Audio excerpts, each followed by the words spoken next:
So I want to first of all, thank you, Chris, for joining me today. I'm really excited to have our conversation. For those who don't know you, Chris Kolinski, your name is synonymous with kindness in this industry, and you've been in doing mortgages. I hate to say this game, but doing mortgages for 10 years, and I'm really excited to be sitting down and having this conversation with you and learning more about you, your brand, and what makes you tick.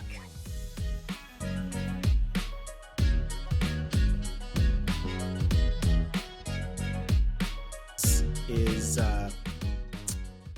doing it where they're separating personal and business, right? Mm-hmm. So that's like, for me, that's the biggest no-no for mortgage brokers, is when you're separating personal and business online, it takes the personal aspect out of mortgages, right? And I feel like mortgages are so personal. So if you're just online marketing and only posting mortgage related stuff, and it just in my opinion, it just loses that personal touch, right?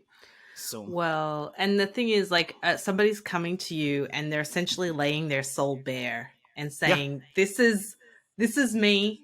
What am I worthy of? Literally everything. Right. But it's like even taking a step further, when you're talking like everything, it's not just like income, it's not just credit, debts, that kind of stuff. But like, I've had to ask questions where you'll be like, they're on disability, and you ask them, the lender will be like, why are they on disability? And you're like, you ask them this, and they're like, well, I had a mental breakdown, or I got diagnosed with cancer. And you're like, holy man, like, you're literally giving me all this information, right? So the mortgage transaction is such a personal transaction. And if you're a mortgage broker that's only using social media just to market your business, you're missing out on a ridiculous amount of money. Well, only using social media and portraying this like professional, what people think a professional image is. But I think, like, what you're articulating is that you need to be true to who you are as a person, because that, like, you as a person and you as a broker, you can't really separate it, because like, we're going into people's homes and going into their lives and asking these challenging questions. I mean, I'm sure you experience it when there's a breakdown of marriage and you're like, so is it amicable? Like, exactly. Are we going to get that separation agreement signed today? Yeah, I literally just had one a couple of weeks ago, and we got the approval. It was the same thing. It's like, well, do you think we'll get this? Or and we have to do a bridge loan. We have to do a bridge loan on the house that they're selling, and she also had to sign for it. We're like, do you think she's going to do this? Or so, we'll make sure we stagger the appointments at the lawyers, so just they don't cross each other's paths. But I agree. Think, like, that's where, like, I feel like I've won a lot of business. I don't lose deals very often anymore. And I used to, but I don't. I feel like I've won a lot of business because the way I come off online now is it's just authentically me. It's who I am. I did a whole rebrand a few years ago where all my pictures prior to a few years ago were all like the tie and the dress shirt and the hair and everything, right? And I felt super corny, to be honest with you. That was not who I am. I'm like a guy that goes on video. I'll swear on my videos, right? Like, I'm just, And so, like, I was like, this isn't who I am. So I did this big rebrand where, like, I wear a backwards hat in all my marketing, right? And am I losing business that is, people wanting that suit and tie person? Sure. But I think it's won me a lot of business that people just want a guy that is just like them. Well, and here's the thing, right? The beauty of being self-employed is you get to choose who you work with. So your rebrand, when you say I lost people, but actually I think, like, the perspective we need to look at it is that you've gained the people you actually want to work with. These are like people that feel connected and aligned with you, and those are the ones you want to work with, not the people that make have this expectation that you're a suit and tie, because that's not who you are. Exactly. And so it just makes, like, going to work every day so much more enjoyable because you're dealing with like-minded people. It's kind of like when I joined Centum, I was like, sorry, what? This is work? And don't get me wrong. I think like Ryan in my office, for example, he shows up to work. He's got the white shirt on, the dress pants, the tie. That's his brand, and he owns it and he kills it. Right. But that's like him. Again, that's him being authentically him. And he enjoys being in that. That's who he is. He feels comfortable in that. Right. And so when I did that rebrand, my confidence level went like, it went really down at the beginning because I was super scared to make that switch. Yeah. But then after that switch happened, all my marketing was changed. My confidence went through the roof. And it's like the one thing that I'm like most proud of doing in my business. Yeah. Nice. I mean, that's really beautiful that you're proud of being true to yourself, because I don't know how many other people could say that. It's a tough thing, because I don't know if everybody even knows who they are. I've had a lot of brokers reach out to me, and because I'm pretty heavily involved in the like the national level like broker channel, and I've had a lot of brokers reach out to me asking me like my thoughts on, you know, the backwards hat and the t-shirt and that kind of stuff. Like, I really want to do this. How do you feel like it's worked for you? And there's been a few people that have made the switch, and they're like, this is amazing. Like, I honestly, I don't feel like I go to work. I feel so lucky to be in this industry. And like you said, we're self-employed. We can do whatever we want. And I feel so lucky to be able to be a part of this.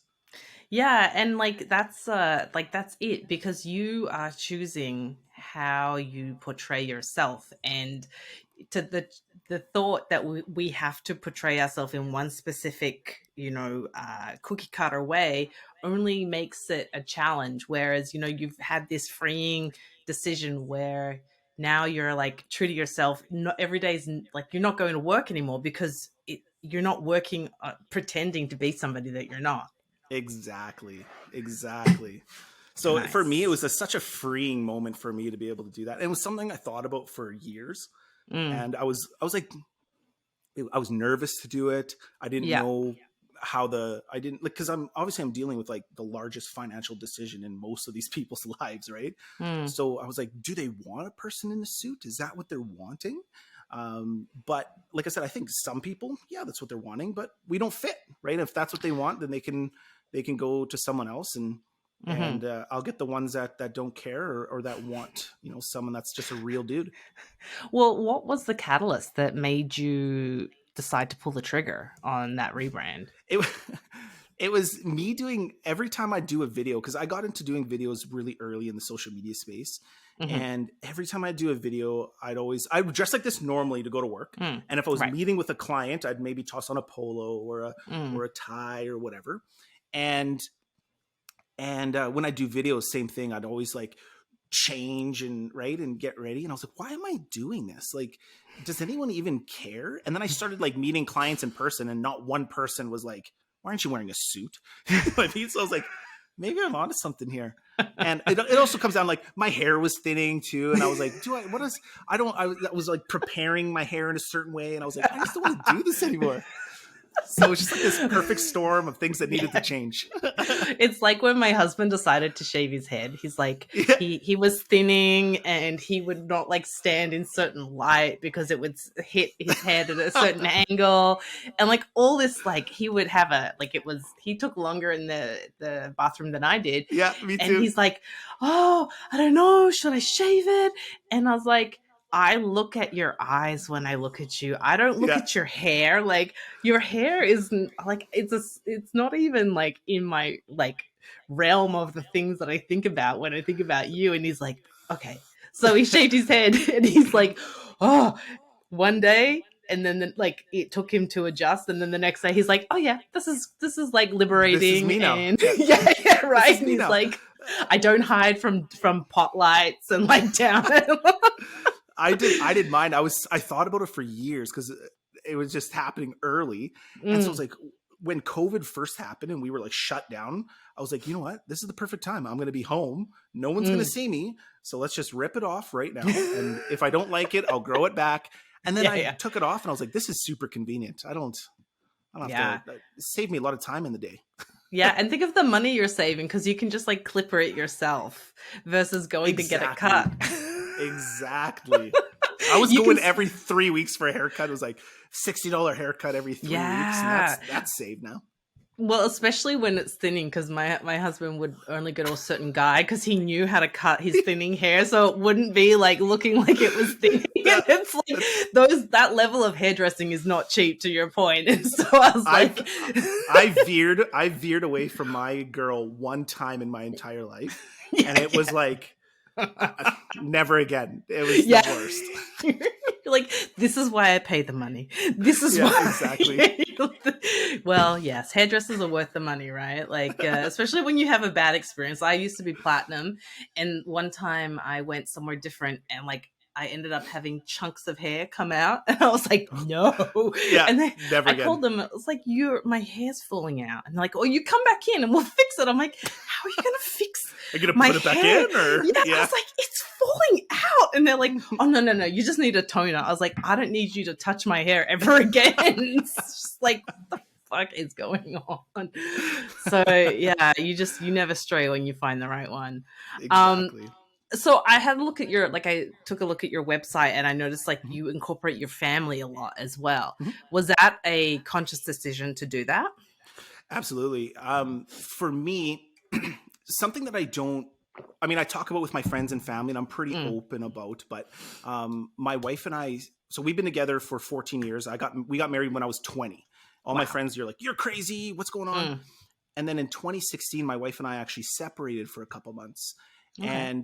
And when we got back together, part of it was like, there's a lot to it, obviously, but part of Mm, it was I was really focusing on my career. Like I just came off two of the best years of my career, mm, and I was going to networking events and trip, and I was doing everything I could, right? And mm, so obviously there's only so much time in a day, right? So I was right. allocating all this time to building this business that was Mm, going really, really well. And so my wife and I separated, we got back together, we started going to counseling, that kind of stuff. And mhm, I was like, you know what? I'm just going to focus 100% of my time on my family. And then what happened mhm. is that I went into next 2017 ended up being the worst year of my career. So Mm, I made half the amount of money I needed to pay my bills. And so right. after 2017 is like coming to the end, I'm like, Jolene, I need to figure this out. Jolene's my Mm, wife. And I was like, I need to figure this out because um, this is the business is very important. Family is very important. So I had to figure out this healthy balance right. between work and family. And then Mhm. so I started incorporating them a lot and into the business. So like now when we go to things, I try and bring them out as much as I can, Nice. and and then having them be so supportive of me to Mm, go to these events, to go on trips, to go and do this stuff. yeah. It's huge, and I couldn't do it without their support. Right. And so yeah, integrating them into the business has been huge. Plus it's nice, like the girls know that I'm self-employed, and I have Mm. brokers now with me, and I have an assistant, and so Mhm. I get to tell them that I'm the boss, and so yeah, it's pretty fun. That's well, I mean, it reminds me of something that like I heard an interview with Simon Sinek, I think is how you pronounce his Yep. last name, and he was saying it's like all this success that you have comes with a cost. Yep. And so what you're telling me, like your story of your two bumper years and then your marriage is suffering, makes me really think of that. Like, what is the cost? And I mean, everything has a cost, but it sounds like you were able to create this like balance between the cost and the benefit, and bringing them in and making them part of the equation. I'm sure makes them feel very proud as well, because like they are essentially part of your brand too. Exactly. And like that, if I was brought it, like my husband is not self-employed, but if he were and I was brought into it, I'd be proud. I mean, like, Mhm. because essentially when somebody decides to take you on as their broker, they're saying, I want to be like part of your family, in like Mhm. parentheses, right? So it's and you're kind of also saying, these are my values, this is who I am. Exactly. And again, it's just coming back to it's showing I'm a real person, right? Yeah. I'm Yeah. a real person with a real family, with real life responsibilities. Right. Yeah. And, and that's like for me, we're always looking at things like as a broker, we're always like, how can we differentiate from the bank? Well, like, yes, do the bank have employees and their employees have families? Yes. Mm, But the reality is like the brand when you're at the bank is the bank's brand, right? right. On Yeah. my level, my brand is Chris Kolinski, right? Yeah. And so I build everything up with that brand in mind, and they're a part of it. They're a part of Mm, the mm. Kolinski brand, right? So Yeah, and it goes back to like, this is who you are. So like, mhm, why silo it? Why have this professional and then have this personal? This is the one. And I mean, Constantine, the pocket mortgage broker, he was talking about this. He was saying, like having two social media platforms is a challenge because you're not really presenting yourself in your full Nope. self. But I think people struggle with also privacy, right? Wanting to keep things private. How do you deal with that? I've just accepted that my life isn't private. Like I'll keep Hmm. some stuff private behind the Yeah. scenes, right? But like for the most part, like the online's such a massive beast that Mm, everything's online anyways, right? And mm, and if you're going to post it on your personal, people can find it. You know what I mean? So I just accepted that if I'm going to post something online, it's going to be both, right? yeah. And to me, again, it comes back to the being authentic. It comes Mm, back to being a real person, and people appreciate that. People see yeah. that, and I like clients follow me on Instagram and TikTok. I was just at Co-op the other day Mm. doing some grocery shopping, and one of my clients was standing ahead of me, and he's like, Chris, and we haven't met in person because I work from home, right? And he's Right. like, Chris, and I was like, yeah. He's like, you probably don't recognize me, but I just watched your TikTok video Mm. today. It was so funny, and I'm a client of yours. You're actually working on my mortgage. I was like, oh my goodness, like, and it was like had a good laugh about it, and it was like it was a cool thing. I came home right away and I told Jolene, I was like, you'd never guess what happened. They recognized me from TikTok. And you're like, yes, I'm famous. Exactly. Success. Yeah. That's There we awesome. go. Well, now you have to always be, like careful what you do in public, right? You can't be Ex- cussing out people for driving. Hey, but that's my brand. If I swear, so that's my brand. That it's Mhm. funny. It's funny you say that. I went on a trip one time, and it was over my birthday. And my wife was like, "Hey, for a birthday present, I'm actually going to get Chris's vehicle all deckled up with his brand. It's going to be amazing. He's going to love it Yeah. because he's so brand Yeah. driven." I come home and my name's plastered on the back in like massive letters, phone number, everything. And I was like, "Oh no, I don't like this." I was thinking that. And then I'm like driving to the office the next day, and of course I get a phone call, and it's like, "If you're gonna drive like an ass, make sure you don't have your number on your vehicle." I'm like, "This has to come off."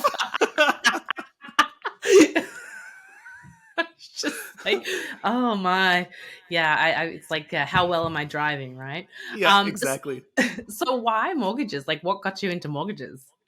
Yeah, so it's I had a right out of high school. Mm, I had a kind of a crazy like wave. So right out of high school, I started welding, and I was a welder. I okay. moved into fabricating a little bit. And all the older guys there were like, I was like 20, 21, and they're like, "Dude, you're young. You got to get out of this while you still can." Says the guy that's like 40 and he looks like he's 65 because it's stuff Yeah. is like hard on you, right? Yeah. And so I was like, "Hey, well, what I'm going to do?" Then I got this like, we all got temporarily laid off at the company I was at. Hmm. And we kind of just like hung out, didn't do anything for 9 months while we were Mm, temporarily laid off, getting our full wage. And then they laid me off and a bunch of other people off. And I was like, well, what am mm. I going to do? And I don't know. I really want to get into sales, but no one was accepting my resume because there was no sales experience. Right. So I made a post on Facebook and then about like me looking for a sales job. And a friend of mine reached out. I was like, hey, got an opportunity, got me into the sales situation, selling cell phones, which I actually really Hmm. loved. I did that for a few years. And after that, you hit a certain point there. I've always been like self-employed, that kind of like that mindset. I like Right. as a kid, always Motivated. hustling, selling Right. stuff. Like, Yeah. yeah, always Yeah. been like that. And um, when my wife and I went to go buy our townhouse condo at the time, Hmm. RBC, went to RBC, and they were like, no, she had like two late payments on her RBC credit card 2 years prior. And they're like, no, we can't do this. And it was an RBC credit card. And I was like, Oh what do you gosh. mean? Like, great credit, everything else. Yeah. And then our friend recommended us to a mortgage broker. And I actually didn't know what that was at the time. Right. And the broker did it and got us this mortgage. And I was like, this is crazy. I also Mm. didn't meet her at all. Everything was emailed and faxed at the time. Oh wow. And so I was like, she met us once to sign, and that was it. I'm like, I could do this. So then I started like looking into a little bit, and Mm. yeah, finally I was like, you know what? I'm just gonna take this plunge, and dove in head first, and Hmm. and I just like fell in love instantly with it. Hmm. And how many years ago was that? That was 10 years ago almost. So February 2013 Nice. that was when I got into it. It's a pretty amazing industry because you can really make of it what you want, right? Yeah. Like you can make it into anything. And I've noticed that there's been so much more creativity in the industry these last few years, which is really exciting because to your point about this like perception, public perception, or the thought we have, we think that people want this certain thing from a mortgage broker, but reality is like people don't really know what they want because Yeah. like what is the Henry Ford quote, if you ask people what they wanted they would have said faster horses. So it's like, Yes. you being creative and being true to yourself, it's opening up so much more, and it's showing this industry which people are kind of like, mortgages, like that's boring. You're like, actually no, it's really not boring, and it's kind Yeah. of fun, and you get to hang out with like cool people and solve some really challenging problems and make people's day. And I think that's like, for me, that's what's kept me in the industry. I've been like, next year will be 20 years.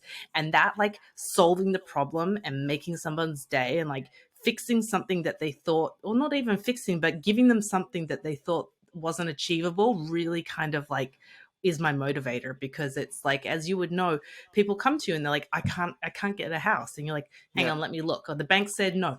Well, okay, let me look at it. And like that feeling of being able to give them, or you don't give them the keys, but essentially you're giving them the keys to their house, Yeah. and you're just like, they're like mind blown, right? It's such a special moment to be able to do that. And like the clients that are like that, where it's like they're blown away that you could even help them, those Mm, are the ones that I find that like end up sending me a ton of business or leaving me yeah. great reviews. Or I just, like yesterday for example, I was tagged a bunch on this Reddit post about someone asking for the best mortgage broker in Saskatoon, Aw. and I was like, I have no idea who these people are tagging me because their names are not, Yeah. I don't recognize. And I'm Yeah. like, Yeah, it's what a Reddit. what a cool feeling that I was able to impact them so much in their Yeah. life in a positive way that they're able to go in years later or whatever and just be like, hey, Yeah. use this guy, right? Well, and it's honest because it's Reddit, right? And you're just like, Exactly. it's so I told my brutal. buddy, I was like, I'm always scared. I'm always scared of Reddit. Anytime there's a mortgage broker thing on there, I'm like, does someone not like me? It's like, So there and was the one time comments. that someone did post something negative, and it was like, it just like ruined me for a little bit. And I had to like, Yeah. yeah, I had to just like tell myself, don't worry about it. And Yeah. yeah, Well, and this is the thing, right? Like, people will have good experiences, and they may. It's the emotion that drives the reaction, right? So yeah, anger is such a strong emotion that it drives these reactions, and having a positive experience, sometimes it doesn't drive that reaction to be such a strong one. And so I mhm, think that's why people don't, or are less inclined to make a comment when something's positive. But coming from a customer service and having worked in retail on and off, I made that concerted effort. When someone was really really helpful, I would try to be like, this was the best experience of my life, this, yeah, yeah, your sales staff deserves like an Academy Award kind of thing, because I know that like how many other times, or somebody might make a misstep, and we're all human, but like, does somebody go and tear them down, or write yeah, like a horrible letter to head office? And that's kind of like, I try to be the person that's putting the positivity out there, because like that negative comment, that person had, I don't know, do you think they wanted to hurt you? I just think they want to like let off steam. And exactly. so it's like, you got to think sometimes, like, what are my words actually, what's the impact of this? And like, does That's this what does this matter in 7 years if I'm going to have a bitch about it? Or maybe put something positive out there, and it will matter in 7 years because I make that person feel good every time. So That's it. My wife and I, when we go to restaurants and we have like good service, we'll actually go out of yeah. our way, and same thing, ask for the manager, and then we'll tell the Yeah. manager. The amount of times that the servers, like when we ask for the manager, they're like, "Oh my god, what did I do Yeah. wrong? What did I do wrong?" Because the default thing is people only ask for managers when they're like complaining about something, Yeah. right? So, Yeah. and they always ever it's a 100% of the time the server gets instantly scared. Then the Yeah. manager comes over and we're like, "Hey, we just want to say we had great service. They were unreal. Everything was amazing." And then the server comes back and always like super swell. "Oh, you didn't have to do that." And They're so, like, can I hug you? And they're crying. And yeah, they're like, this is the nicest thing that's happened all week. And you're like, okay. yeah, But, yeah. and it More costs people you just need to be nothing, more right? kind. Right, That's the right. thing, is like more people, if you could just be more kind, if everyone just focuses on being just more kind to people. That's actually what I made though. So like every year I try and start the year. I don't like to use New Year's resolution, but every year I try and start the year with a theme. One year it was like I wanted to focus on efficiencies. One year I wanted to focus on my relationships. For 2022, I wanted to focus on being kind and just being more, being more kind in more situations, and really focus on like the times when being kind isn't easy, right? And so that's what I really wanted to do for 2022.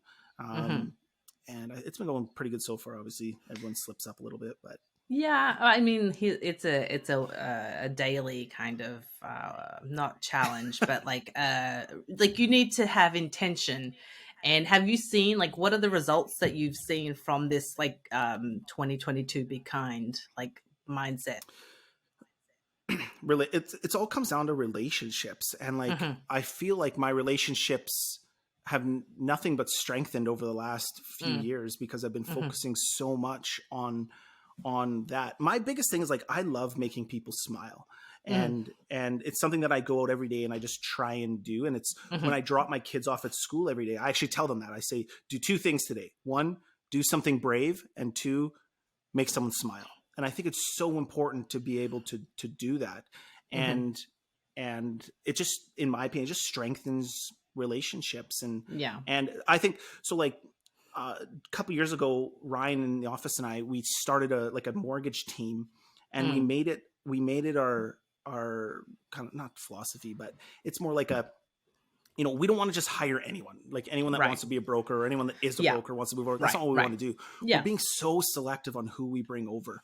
And every single broker that we've brought over has all reached out to me, and they've been like, hey, we like what you're doing in the industry. We think you're such a kind person. When I hear that, it makes me feel so good that I'm having that kind of impact on people. Yeah. So to your point, like how have I seen the impact of being kind? We brought on 2 brokers this year that said the exact same thing, and that they appreciate the kindness. And so, yeah, that's been huge. That's awesome. And, it's like Dale Carnegie, that How to Win Friends and Influence People. Yeah. It's that my biggest takeaway from that book was like, people don't wake up and like want to do a shitty job. People wake up and they want to do like a good job, like most, so realizing that, and like, pausing for a moment and realizing that this frustration that you might be experiencing, that's not that person's intention. Like that person probably wants to be doing something that's like helpful to you or something good. So I try to read that book a couple of times, or like, so do I. Because it's that like you go back to it and you're like, it's true. That's one of the books that have probably changed my life the most is How to Win Friends and Influence People. It's such a good, timeless book.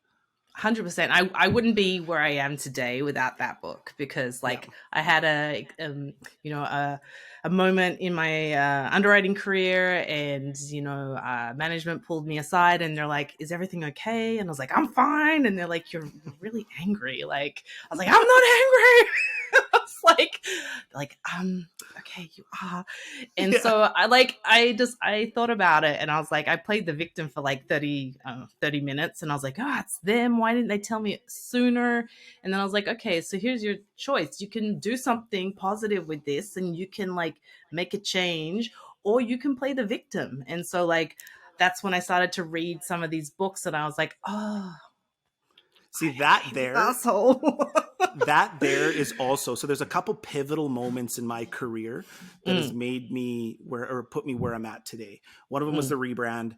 Another one was, and I say it just like accepting that everything is my fault. Anything that goes wrong is my fault.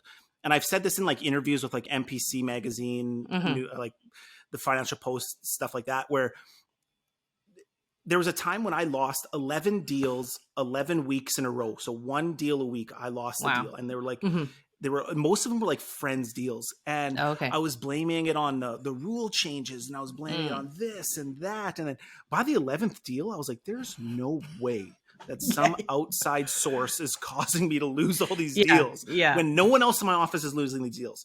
So I Yeah. was like, what am I doing wrong? And it just made me look introspectively. And the cool thing about accepting that things are your fault is now it puts it all into your control. Now you can change what you need to change in order to, better yourself. And so that, for me, that was an absolute game-changing moment for me. And I said earlier in this chat that, like, I don't lose deals very often anymore. And it's because I lost those 11 deals in a row. And I was like, what am I doing wrong? What can I not do? What am I doing that I could not do to close these? So it's I need like to when not make these mistakes anymore. Right? Or like the last 5 girlfriends have dumped you and you're like, I think it's me. It's me. Because like 5 separate people are like, nah. So Exactly. it's just, Exactly. but it's crazy because like, it's so comfortable being that victim, right? It's so comfortable and safe because to look at yourself and then have that real, like, honest conversation requires work and like confidence and like you have a lot of confidence, like talking to you, you're a confident person. Like, where do you equate this confidence? Like, where do you get it from? There's two, like, one, I've always been known as like the guy that talks all the time. Like, I remember in grade 2, my teacher would she'd always move me around to different spots in the room. And then it didn't matter where she put me. I would just become friends. And then, so eventually she actually moved me. Miss Shellhorn was her name. She actually moved me from here into the corner of the room facing the corner. And I was there for the rest of the year.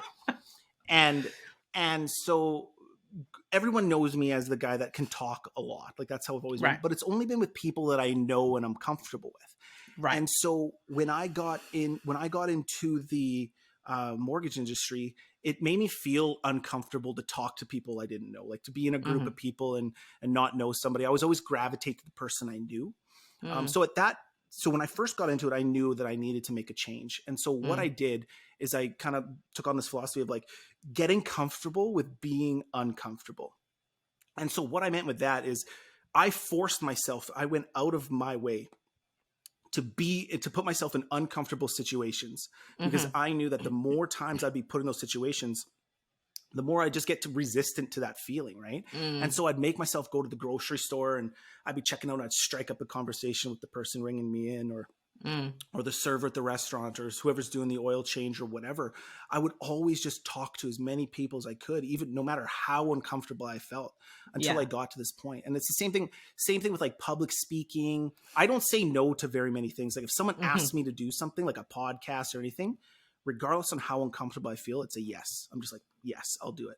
Because it just, all that extra practice just gets me to a point where I'm feeling confident.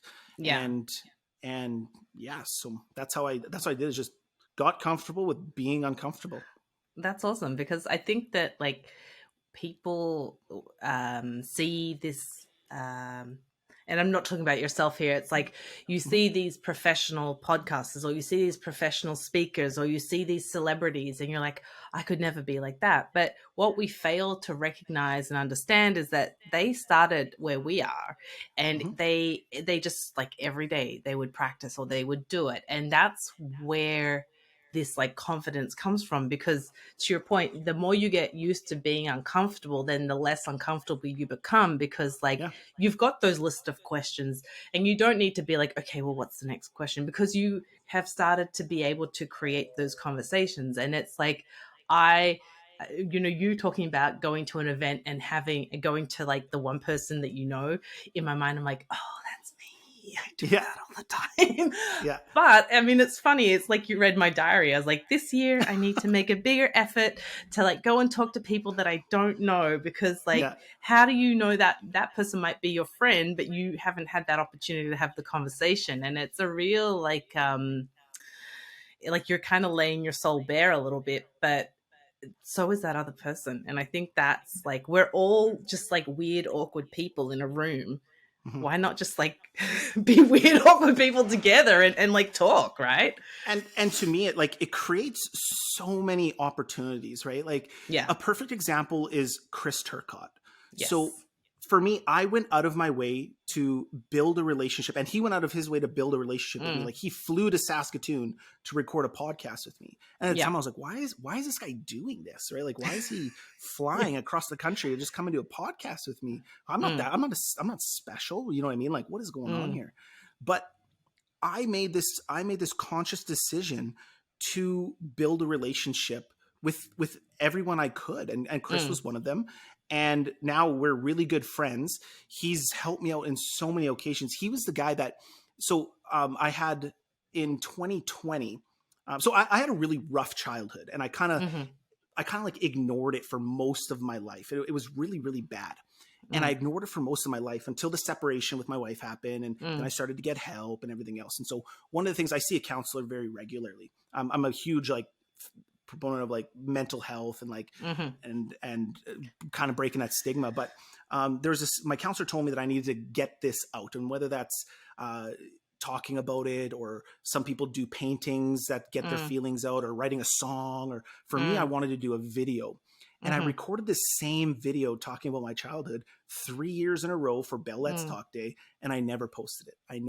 Yeah. Yeah. And because of my relationship with Chris, I really leaned on Chris Turcotte, and he inspired me to actually hit the post button. This in 2020, I hit this post button, posted this video, and I was so scared. And it ended up changing my life. Like I ended up having 2020 was the best mental year of my entire life. And I attribute it to posting that video. And if it wasn't for someone like Chris being there, and like I messaged him before I posted it, and the year before too, I messaged him, and he was just like, he was just there. And it was because of that relationship that we had together that I was able to do that. And then led into the next 2020, 2021, 2022, mentally, I've never been in a better place. I mean, that's like a really beautiful story. And I don't like, it's really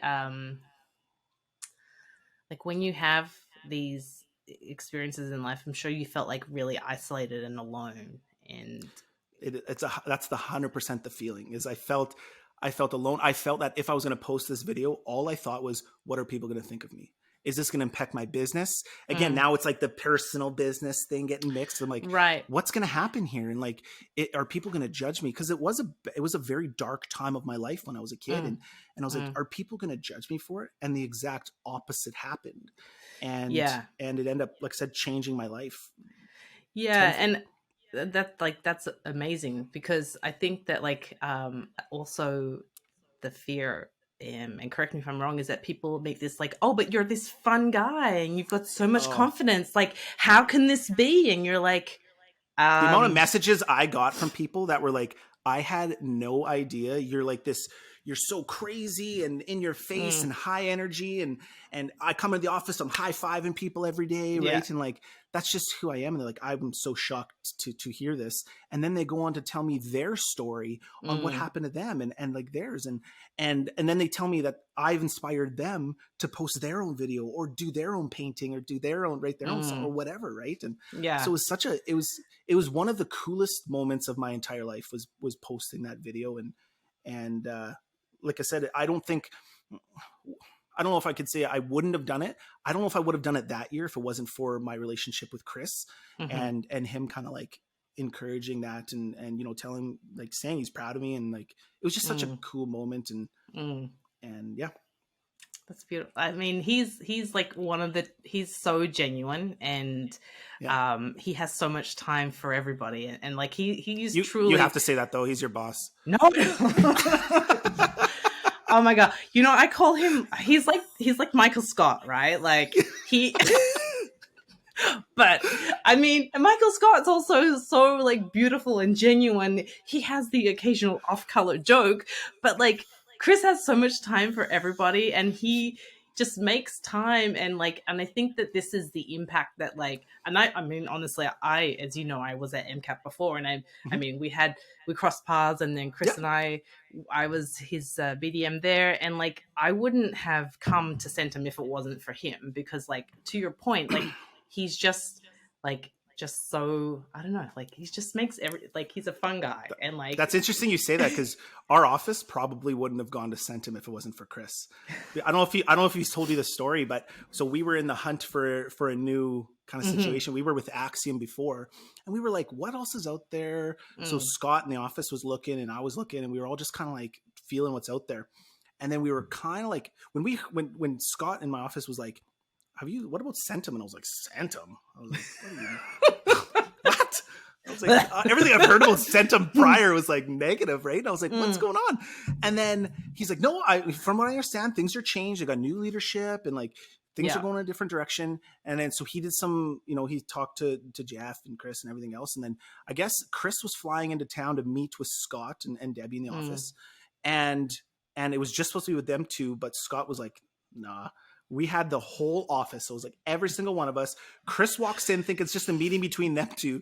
And it was like the whole office, this town hall meeting. And Chris was like, what is going on?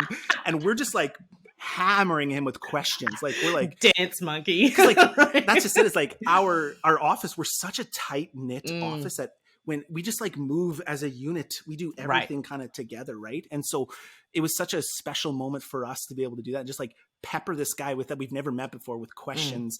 And because of how he carried himself, how he answered the questions, and his confidence, it was like after that meeting, we were like, all right, so when do we start? Like it was such a cool meeting. So I just remember talking to Chris after that. He's like, oh my, he was so overwhelmed. And once he walked in there, he actually got nervous because he wasn't expecting this, like, I know. It's the cutest thing to see Chris get nervous, because you're like, oh, come on. You're never nervous. You can talk underwater. And he's like, no, I'm not. You're just like, well, and like, so how long ago was that? That was like 4 years ago that you made that? I think that was 4 years ago. Yeah. And never looked back since. No making way. That switch. We talk about it frequently in the office. Actually, it was the best thing we've done as an office. Like don't be wrong. Like like I said, we were with Axiom before. Yeah. And they left us alone. We did our own thing and that. But in terms of like support and it just, we didn't really do much. Like it didn't feel like we were a part of something bigger. And that's what I love about Centum is I feel like even though we're on my own thing, my brand is Chris Kolinski. Chris, like Turcotte picks on me all the time because I don't pump the Centum brand, but in my marketing, but I still feel like I'm a part of this like Centum family, and that's the coolest. That's the coolest feeling, and I've built relationships with other Centum brokers across the country, and everyone helps out all the time whenever is asked, and we all contribute, and it's such a cool environment. Management like is incredible. I just called someone on the Centum management team a couple weeks ago just to have a candid conversation about some stuff, and they were like, it was just unreal and so welcoming. And I didn't feel like I was burdening them at all. Right. So, and that's the feeling that I get with Centum is I never feel like I'm a burden. I always feel like I'm a part of this, the bigger picture. Well, I agree with you 100%. And the nice thing is that like, the leadership group is young enough that we look at everybody's ideas, and we don't think that because an idea comes from outside of the leadership team that it's a threat. Like every idea is valid regardless of where it comes from. And the fact that we have family members coming to us with like, hey, have you thought about this? Could we do it this way? It shows how invested everybody is. And to me, I mean, that they're the best ideas, because it's like to be that conceited to think that only I can come up with ideas is like completely ridiculous. And to your point, like it's never, I hope people never feel like they're burdening me when they reach out. Like I want to hear it all, because there are so many different perspectives, so many different life experiences that bring different ways to look at things that like I can't assume I've got it all. And it's really, really nice to have that like two-way conversation. But you just did it right there, and that proves my point, is that when you were talking about the brokers or anyone else. You didn't say that. You said the family. You know what I Yeah. mean? Like that's the vibe that Centum is, right? Mm-hmm. And you get what you put into it, and that's the vibe that our office gets. Like we feel like we're a part of this much bigger, close. It's big, but we feel so close and in it, right? So it's such a Well, cool vibe. you feel like you're contributing a value, right? Like you can Exactly. see what you're actually contributing versus, and I'm not trying to disparage like other brands here, but sometimes if the machine is so big, let's use RBC for an example, you can feel like a number. Like I worked there. 100%. I can still remember typing in my ID, like my number. So how much more of a metaphor can one get when you don't have a name?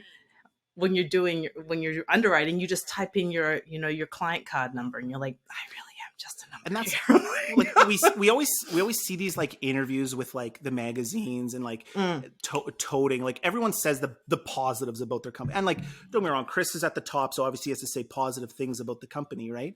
But like the stuff he says in these interviews about Centum being this family owned and this family like feel company is like, it couldn't be more truer, right? It's such a cool community of brokers and team that we have that, I don't know. To answer your first question, don't regret it. We haven't looked back at all since joining the Centum team. Excellent. Correct answer.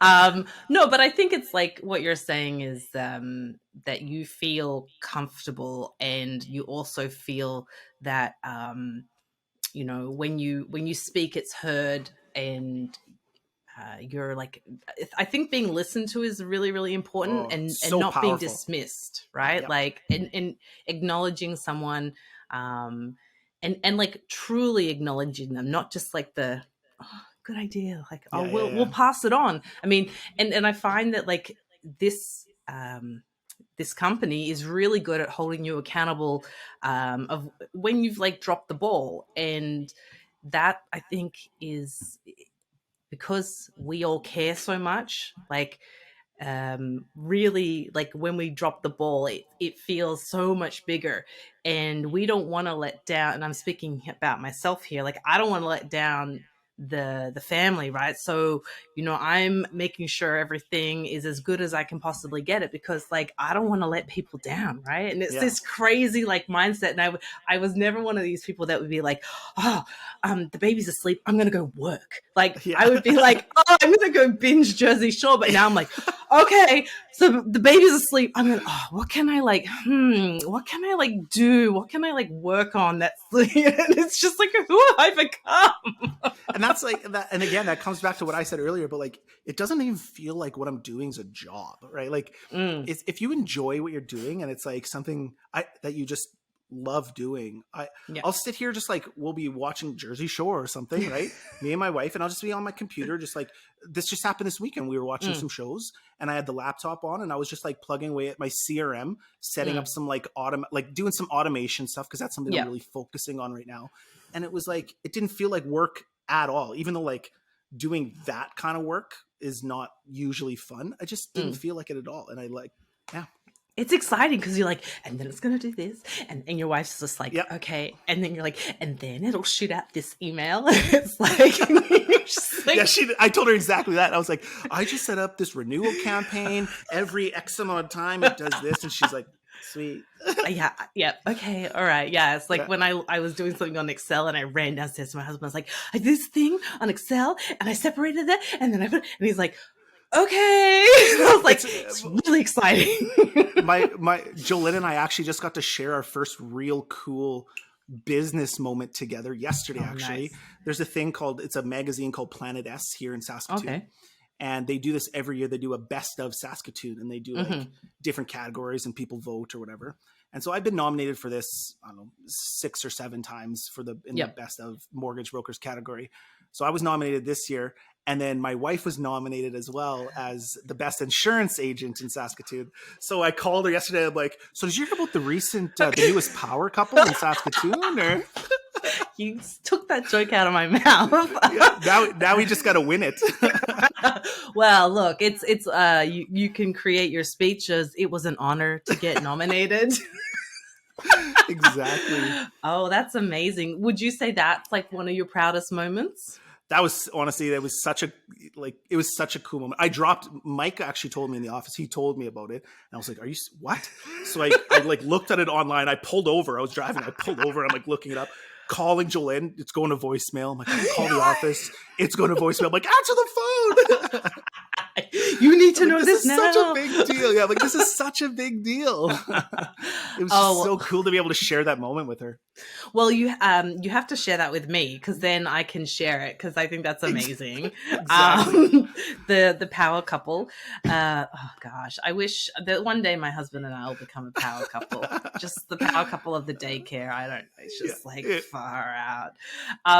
So like in the next 5 years, where do you see yourself now that you've done the rebrand? Now that you're Yeah. being more like true to yourself, like what do you have any Yeah. I mean, plans? so like I said before, Ryan and I started this team that we're just kind of Mm, like building authentically and hmm slowly, and I'd love to see where that goes. I mean, we've been having lots of conversations of taking that like bigger and mm, kind of building that out a little bit more, and it's something that I've been really enjoying. I really love helping other brokers. I feel it's so important that we help each other. mm. I used to be this broker that was like, when I first got in the industry, it was me versus the banks versus the credit unions versus other brokers. And it was like me versus the world. And then I got involved in that. It was actually, so Dustin Woodhouse came out and did like a Mm. thing at this NPC, or it wasn't called, what was it? Camp. It was like a Camp? camp Yeah. symposium before, and he came and talked at it. And then he was like, yeah, this Scott Peckford guy with the Island Mortgage Brokering. I'm like, what's this about? And then I Mm. started to like get involved in there. I did an interview with Scott. I became co-host of the show. I started another show with Scott, and it was like, all of a sudden I started like this spitball or this snowball effect of like Mm. helping other brokers. I was like, this is so cool. So yeah, me and Ryan are really liking this, like helping other brokers, and so that's kind of where we see things going, is just kind of building that and taking it on a bigger level maybe. Awesome. I mean, it's so integral because this industry, I find that like the lack of education is astounding. And when I say lack of Mhm. education, I mean like when you get your license, not making it this sweeping statement that everybody is like, you know, doesn't know what they're doing. But when you get out of your licensing, you don't really know how I to think a sell a lot of people are mortgage, just right? thrown. I think a lot of people are just thrown to the wild, right? Like they don't Yeah. have that leadership and they don't have that mentorship.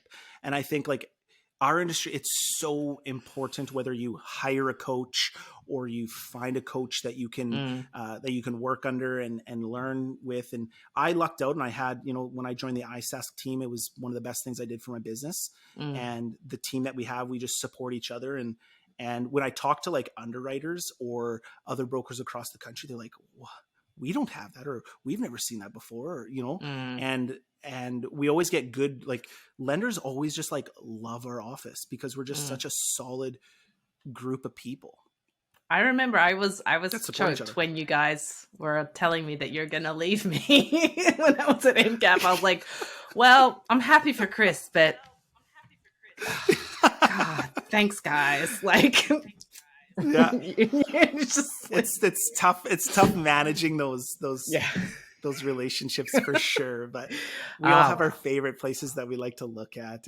But yeah, it's such a cool environment that we got there, and it's something that we want to kind of keep that momentum going.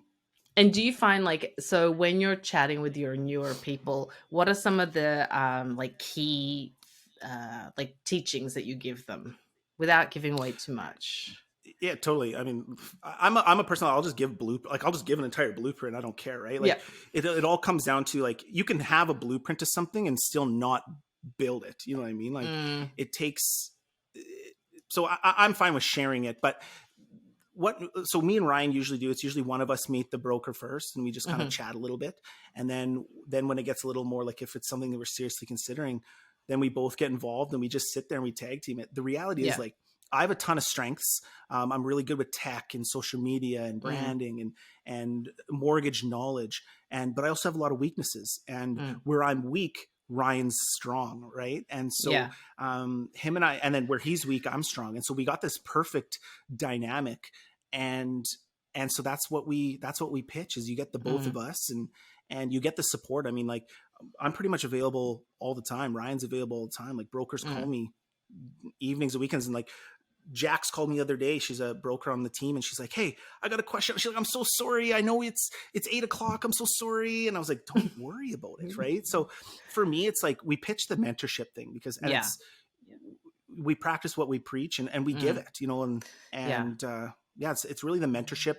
And then the other big thing is the openness. As long as you're being compliant as the broker, you can brand yourself or be your own person. You don't have to use an iSask email or use the iSask website or anything like that. So Right. Well, and then that's the thing, right? Like that broker or that agent is their brand. So it's very, it must be liberating for them to be told that they can create whatever they want, because I'm sure no one's ever, sorry for interrupting, but no one ever is like, I'm getting my mortgage because it's iSask mortgage brokers. No one ever says that, right? Like it's always like, I'm getting my mortgage because it's Ryan Malberg or Chris Kolinski, or right. Yeah. And it's like, yeah. that's why like the personal branding thing is so important.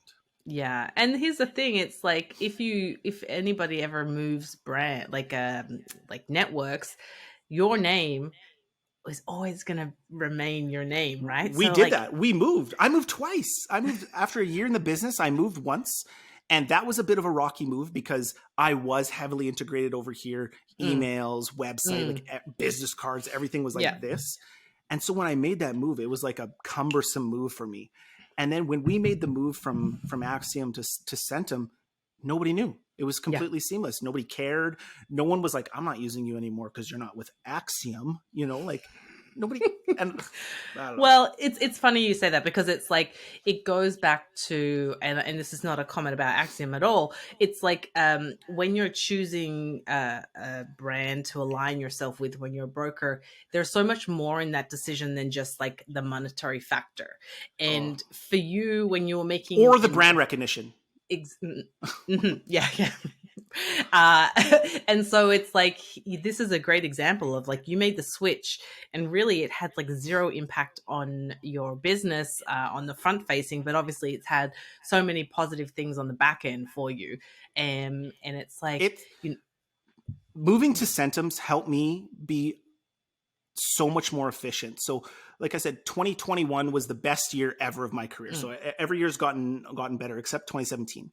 And I worked probably half the hours that I did in 2019, for example, because of the systems and tools and the processes and the support and and just everything. Right. And so like when people are looking for a brand, I think it's like, you can't look at it as like a brand. You have to look at it as like the back end. Like, how are they going to help me behind the scenes so that I can continue on with my personal brand?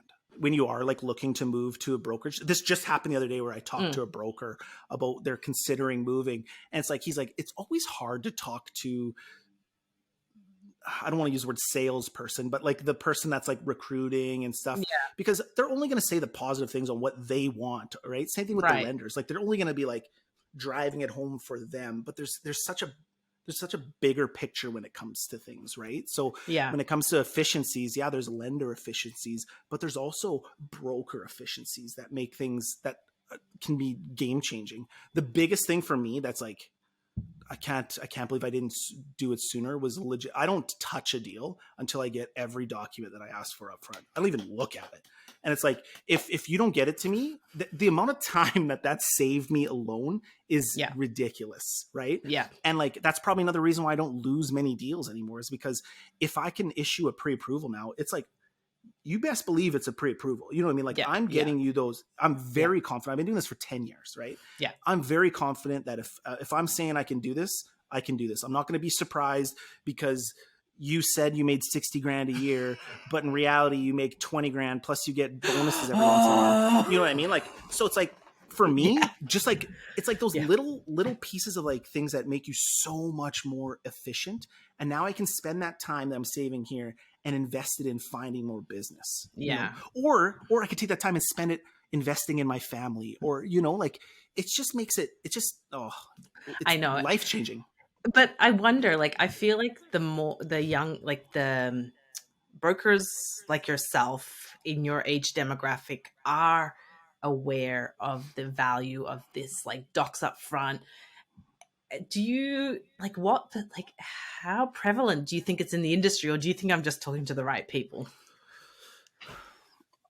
I don't know, to be honest with you. I Yeah. think I mean I read the comments. I read the comments and posts on the I Love Mortgage Brokering page, and Mm. I think people still struggle with it, right? Like I think it's really easy to make. I think once you get to a level where you're making good money in this industry, it's really easy to say things, right? Like it's really Right. easy to say you need to get all documents up front, right? Right. But when you're like that, when you're making not enough money to pay your bills and you're Mm. just wanting to get any deal in the door, you're willing to do anything, you're willing to Mm. compromise your policies, like your Yeah. efficiency policies, like getting documents up front, right? You're willing to compromise those to try and win the deal. And so I think like the agents that are, or the brokers that have been in it for a longer time, they're probably doing it, but a lot of the newer ones are the ones that are struggling to kind of hit that next level. They're still kind of compromising that, and it's tough because even though you know something works, it's tough to make that plunge sometimes. And what would you say to those younger, the newer agents that are struggling with? I mean, I think it's kind of like setting boundaries with clients. How would you like? What would you kind of? What would be your like words of encouragement?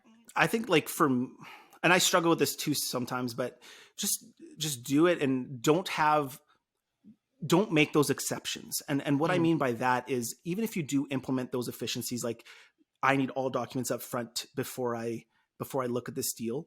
What I Mm. mean by making exceptions is like when a friend comes to you and a friend's like, "Hey, I need a mortgage," and you're like, "Well, this is a buddy of mine. I'm gonna, not get the commitment up, or like not get his verbal commitment up front, or ask him for the business, Mm. or not get. Maybe I'll get this document later, or I'll just, those ones always end up so bad for me Mm. when I compromise my position on that, like the efficiencies.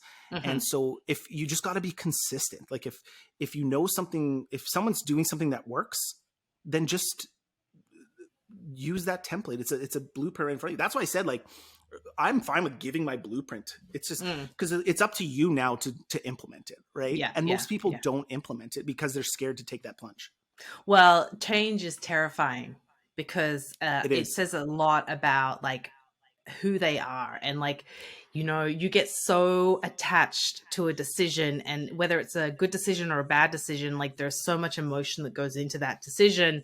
And then if you change your mind or change your path, like what does that say about that previous decision you Mhm. made? There's so much that goes into it, and it's like it's okay. And like to your point It's about okay. feeling uncomfortable, like that's a good thing, right? That's where Yep. the growth happens. And it's The it's most it, growth happens in change. Like mm, you have to change. And that's why people, like, there's studies out there right now that say if you're at a salary job, like let's just say you're an engineer, right? And you get right. your 60 grand a year salary, you're more likely to get a higher raise by changing to a new company than you are staying with that company and asking for a raise, right? Like Mm, change is the biggest driving force to move forward, right? yeah. And so for me, it's like I embrace change fully. I've changed Mm. like the amount of time I've used almost every single mortgage CRM deal submission platform there is in our industry. And I finally settled on two that I'm just like, okay, this is where it's at. But like Mm. I've changed it. Like I'm not afraid to change. And now I'm at a point right now where the systems that I have in place are helping me with those Yeah. efficiencies because I made those changes. Well, and here's the positive way to look at it. You know what those other platforms have to offer, and you know how they function, and you know that Exactly. that's not what you need. And so trying everything is okay because it shows you what you don't want, and then it helps you Hmm. make that decision of what you do want. And it's like it's okay to like date everybody, because then you Yep. know that like you don't want this in a person, and then when you find that person you're like, this is exactly what I want, because I This don't is want this and this, right? yeah, Like this is what I'm marrying right here. right, Exactly. yeah, we're locking it down, you're not going anywhere. Have you seen what is out there? It is terrifying. Oh, that's like me when we were trying to decide on a signing platform, an e-signing platform. And we tried, so we started with DocuSign, Mhm. and then DocuSign came through and they like hammered us on price like they do everyone after they bring you Right. through the honeymoon stage. And then And then we were like, okay, well, what else is out there? Because this is ridiculous. I tried like 20 different platforms. Like it was like 2 months of me testing everything out there, and just nothing was like DocuSign. So we just bit the bullet, negotiate a little bit with them, and now we're with DocuSign for the long haul. But it was like, it took me. We started there. I went and dated a bunch. We took a little bit of a break. dated a few people here, and then ended up back where I started. Right, figured out what you actually want. Right, set it free, and it will return to you.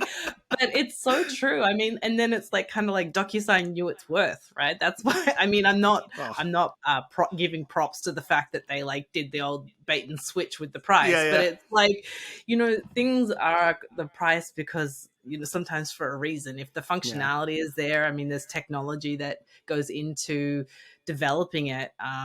It's not free, right? So which platforms did you end up landing on for like your CRM and your submissions? So for my CRM, I'm using Blue Mortgage, which is through Blue Root.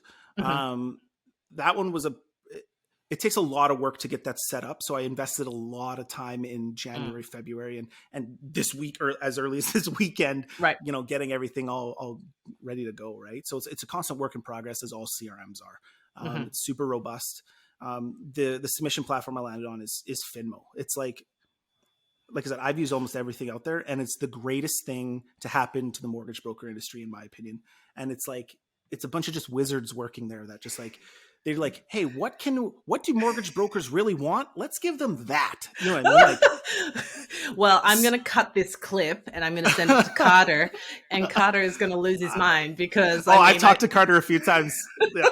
So I've been heavily involved in this whole I talked to the CEOs of all these companies, and like I've gotten I've sent in suggestions because I consider myself a power user of these. Like I always get into the intricacies, and I send them, and like the thing, like, and Scarlett's like this too. Scarlett's really good. I was a part of the Centum Tech Task Force, I think Turcotte called it, where there's like 6 of us that were like consulting with Joe Fackery on Scarlett. And so like when a company like Scarlett or Lendesk, and they're so like open, and like you said, the top down, you're listening to the family, what are they saying, right? Like when ideas, just because the ideas aren't originating at the top doesn't mean they're not valid. And that's like companies like Scarlett's extremely good at that. And so is like the Lendesk with the Finmo situation as well. Like they've been so open to hearing suggestions. Like the amount of times I've been on calls with the team there has been insane. And like then all of a sudden 2 weeks later, I see changes implemented. Right. So I mean, I really, Carter taking over that company, like taking over that part of the company has been like game changer. He's also a very special human too. So yeah, I think he is. He's, I had the pleasure of 18 rounds of golf with him, and I've never golfed in my life. And I mean, he is like everybody's biggest cheerleader. Him and Chris Turcotte are like there on the sides, but every time I would I have no game, but every time I would swing, he's like, it's getting better. I was like, oh, bless your heart, Carter. You're so positive, because it's just like, thank God it's a scramble, because you guys would be out here until midnight with me. Like it's he's definitely a special human for sure. So Chris, I really want to thank you for the time that you shared with me today. I've thoroughly enjoyed getting to know you. Honestly, this has been one of the most enjoyable interviews I've had. I can't say that I've laughed this much with anybody ever before talking about mortgages. Who would have thought? But yes, I really, really want to thank you. And I'm really excited for everybody in the industry to learn more about you. I mean, I know that you're very transparent, but it's always good to kind of like, have some people have an assumption, but it's also really, really good to hear it from yourself and hear the thought process behind it, because I like to think that this conversation might get other people thinking about, maybe being true to themselves, and hopefully those changes in their lives can reap the rewards and the benefits that you've seen.